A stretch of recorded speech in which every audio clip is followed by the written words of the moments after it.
Pemirsa, terima kasih Anda masih menyaksikan Gapai Kemuliaan dalam episode Rasulullah Teladan yang Sempurna.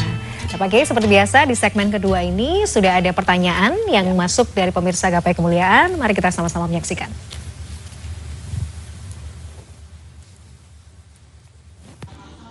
Bismillahirrahmanirrahim. Assalamualaikum warahmatullahi wabarakatuh. Perkenalkan, nama saya Hamid.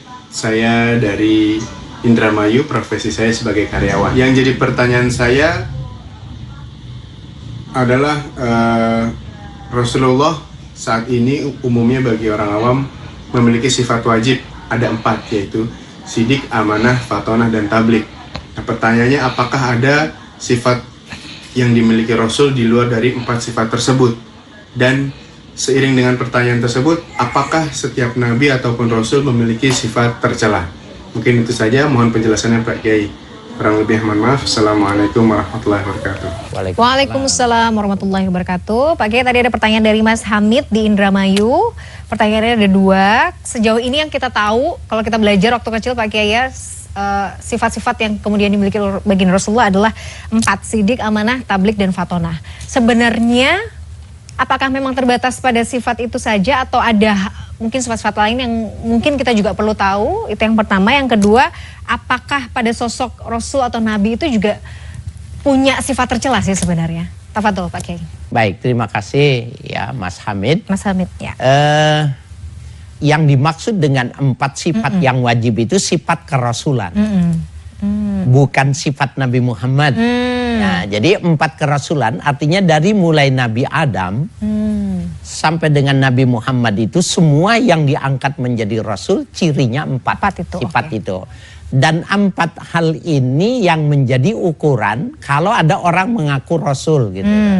Jadi kalau ada orang yang mengaku dirinya sebagai Rasul, maka ukur saja parameternya dengan 4 sifat ini. Sidik, amanah, fatonah, dan tablik. Adapun sifat Nabi Muhammad, segudang ya kebaikan yang dimiliki oleh Nabi Muhammad di luar 4 sifat kerasulan ya, sifat kerasulan. Seperti tadi kita sudah bahas, salah satunya beliau adalah orang yang ahlamun nas. Beliau juga asja'un nas. Orang yang paling pemberani. Tapi wa'afun nas, orang yang paling pemaaf.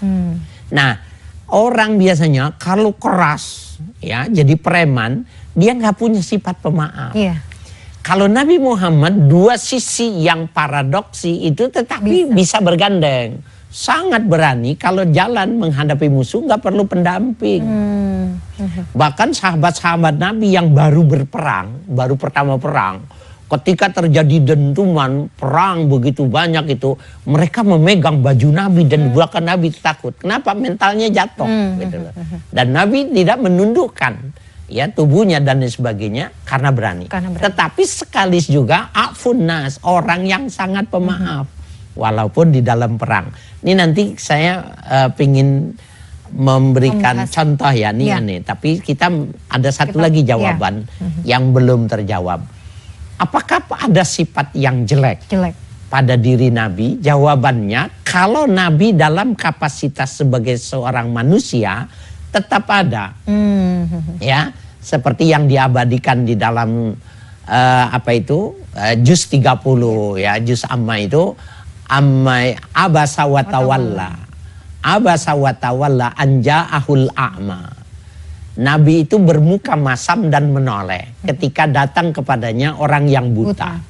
Karena Nabi sedang berhadapan dengan tokoh Bani Quraisy yang begitu luar biasa. Padahal Nabi bermuka masam, seakan gini, emang nggak bisa sabar apa? Nanti ada waktunya. Sekarang ini sedang ada tamu. Masalahnya dia nggak lihat.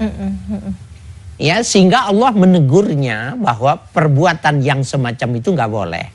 Dan itu diabadikan di dalam Al-Quran supaya itu menjadi pelajaran buat kita. Jangan melihat, menilai tampilan fisik gitu lah. Bisa jadi yang kelihatannya sederhana, tetapi dia akhiruhum, dia yang terbaik di hadapan Tuhan. Nah, itu salah satu. Jadi pada sifat-sifat kemanusiaan yang lain, umpamanya Nabi itu pernah merasa tidak suka, kemudian Nabi mengucapkan laknat gitu ya, mengucapkan sesuatu. Tetapi setelah ditegur oleh Allah Subhanahu wa taala, Nabi tidak pernah mau lagi melakukannya itu tadi. Nah, sehingga ketika dalam perang, jadi ketika perang itu kan sebenarnya Nabi mengatakan al-harbu khud'ah. Perang itu tipu daya. Perang itu tipu daya. Dalam perang itu boleh kita bohong, Oh menipu. iya, betul. Itu boleh gitu. Kalau enggak nanti terbongkar semua strategi. Nah, strategi itu boleh dilakukan, tipu daya dan lain sebagainya. Tetapi Rasulullah Shallallahu Alaihi Wasallam, walaupun dia mengatakan begitu, tidak pernah berdusta, tidak pernah berbohong, walaupun dalam situasi yang bagaimanapun juga. Nah, ini adalah ketinggian dari akhlak. Salah satu contoh tentang Asja'un Nas ini, saya kalau ingat itu menarik dan ingat terus itu begini, Mbak Mila. Dalam salah satu perang itu, Rasul dalam keadaan istirahat di bawah pohon, mungkin panas, kemudian pedangnya ditaruh di pohon itu. Kemudian ada orang musuh satu mengambil pedangnya Nabi sendiri, kemudian ditaruh di lehernya. Maka orang itu mengatakan, mana'aka, siapa yang bisa mencegahmu? Yang melindungimu siapa? Gitu. Maka Nabi mengatakan Allah gitu, dengan sungguh-sungguh mengucapkannya. Maka orang itu gemetar ketika mendengar kata Allah itu tadi. Kemudian pedang itu direbut oleh Nabi, kemudian dibalik. Ya. Dibalik kepada orang ini. Mana'ak, siapa yang bisa mencegah ya perbuatanku terhadapmu ini tadi. Maka orang itu mengatakan bahwa kau orang yang baik, kau orang yang sempurna, mudah-mudahan kau bisa maafkan. Nabi mengatakan aslim, kau masuk Islamlah. Ya, wa anni Rasulullah, sesungguhnya utusan Allah. Orang itu mengatakan lah, aku nggak mau. Nah, pada saat dia nggak mau dan dia cuma berjanji, aku tidak akan memerangimu mulai sekarang, dan aku tidak akan membantu siapapun yang memerangimu. Oleh Nabi dilepas. Kalau saya yang jadi Nabi, saya nggak lepas. Iya, udah gitu kan pengennya, gitu kan Pak Kiai ya. Iya, jadi satu sisi dia Asja'un Nas yang sangat berani, tetapi afun nas, pemaaf juga. Pemaaf. Kenapa? Beragama itu nggak boleh dengan terpaksa. Iya. Nggak boleh beragama itu dengan tajamnya pedang, itu nggak boleh. Kenapa? Karena dia nanti akan berselimut dengan tipuan. Iya, betul. Dia akan menjadi orang yang munafik. Tapi apa yang terjadi? Musuh inilah yang menyebarkan, yang mengatakan bahwa aku baru saja ji'tukum min khairin nas. Kalau kalian mau tahu, aku baru saja kembali dari orang sebaik-baiknya manusia. Nah, kalau musuh sudah memuji, maka itu sportif. Iya, betul.